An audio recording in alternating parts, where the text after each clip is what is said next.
Bitcoin's also the apex property. You could think of it as Cyber Manhattan, 21 million blocks in cyberspace with appeal to 8 billion people worldwide. What if everybody wanted to live in Cyber Manhattan? The top competitor in the property market is New York or London or Paris or Tokyo. And if you owned a city block in New York in the last 100 years, you probably made a lot of money. But the problem with owning buildings in New York is you have maintenance cost, depreciation, zoning risk, property tax, physical nexus. You can't move the building from one city to another city. It's immobile. It's illiquid. And if you want to sell or buy the building, you have to sell it all at the same time. And it's very expensive to do that and it takes a lot of time. So Bitcoin improves on that by creating a building that's indestructible, immortal, immaterial. You can scale it. You can buy it $37 at a time. You can move it with high frequency. It's portable. It's global, universally desirable.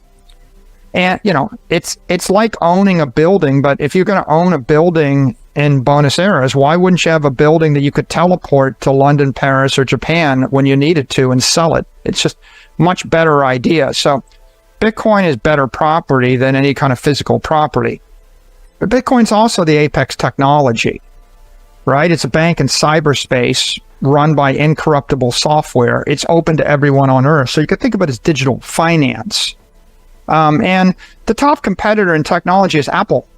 Apple's the most valuable company in the world, but right behind it is Google and Microsoft and Amazon, and big tech is an obvious good idea. But what if I could actually have a digital monopoly that's global, that everybody wants, but without the management team, without the employees? You know, right now people want to unionize Amazon. They're talking about unionizing Tesla. Well, you can't unionize a company that has no employees, that is no company. The management's never going to screw up if there is no management. You know, you've got corporate taxes and tariffs and product cycles. You know, we're on the iPhone 15. You know, what about the iPhone 37? Will that be the one that you want? Because Bitcoin in 100 years is going to be 1/21 millionth of all the money in the network. So the product was set a decade ago. It'll be the same 100 years from now. It may be the same 1,000 years from now. So getting rid of product cycles and getting rid of all the liability risk that comes with corporations, you know, is a big upgrade for Bitcoin. And what you do get is this global network of holders. Bitcoin, as property, represents a decentralized digital asset with a finite supply capped at 21 million coins. Its design, rooted in blockchain technology, ensures transparency and immutability. This means that once a transaction is recorded, it cannot be altered. In terms of Bitcoin as technology, its underlying innovation lies in blockchain. Blockchain eliminates the need for intermediaries, like banks, by allowing direct peer-to-peer transactions. The decentralized nature of Bitcoin's technology prevents a single point of failure, enhancing its robustness. You get legal and ethical superiority because, you know, a commodity is always superior to a security because there is no issuer, there's no management team to mislead you. You don't have to trust, you can verify yourself. And there's really no operating risk or execution risk because it's just running itself in a timeless fashion on a global basis. So if you like technology, then Bitcoin is the apex technology. But some people invest in money. And what's the top competitor? The sovereign debt, right? A bond. So the U.S. Treasury bond is the treasury asset for most corporations, most governments. There's hundreds of trillions of these bonds out there. But Bitcoin is digital money, and so it's a non-sovereign bearer asset. It serves the value of a bond, but it doesn't have systemic inflation or counterparty risk or mandatory custodians, and it doesn't have the real problem, negative real yields.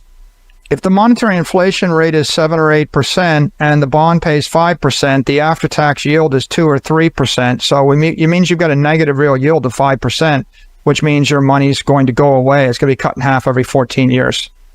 And every bond, every sovereign bond has a negative real yield in every country, always. One huge advantage is the borderless nature of Bitcoin. It operates on a global scale without being tied to any specific country or jurisdiction. This contrasts with sovereign debt, which is subject to geopolitical risks and government policies. This feature makes Bitcoin attractive to individuals in countries experiencing economic instability or high inflation. In summary, Bitcoin's fixed supply, global accessibility, and transparent blockchain technology offer distinct advantages over sovereign debt, making it an appealing option for those seeking a decentralized and resilient store of value in the ever-evolving landscape of finance. Bitcoin, on the other hand, is digital. You can self-custody it. It appreciates much faster than fiat, and it allows you to escape the local currency risk. So, and it's the longest duration asset. You know, a bond could be 30 years, but Bitcoin is forever. Bitcoin's 1,000-year asset. I mean, it doesn't expire. Companies don't last 1,000 years. Buildings don't last 1,000 years. I mean, I guess the closest thing to something that might last 1,000 years is a bar of gold, but gold isn't scarce. You know, when the Spanish came to the New World and the conquistadors stole all the gold from South America, they brought it back to Spain. They created massive hyperinflation and tripled the supply of everything and crashed their own economy in Spain and the rest of Europe. So there's always been inflation, even in gold on the gold standard, because it's not scarce. And now a lot of talk about the ETFs coming. Bitcoin's going to be the apex ETF. You could think of it as a global monetary network. It's the first ETF that's based on a synthetic asset with an absolute fixed supply that also has global appeal. It's competing against the S&P index, the SPDR, SPY, and it competes against some other monetary ETFs like GLD or BOND or the NASDAQ index, but ultimately, Bitcoin is destined to rise above them as the global index because it doesn't have asset inflation.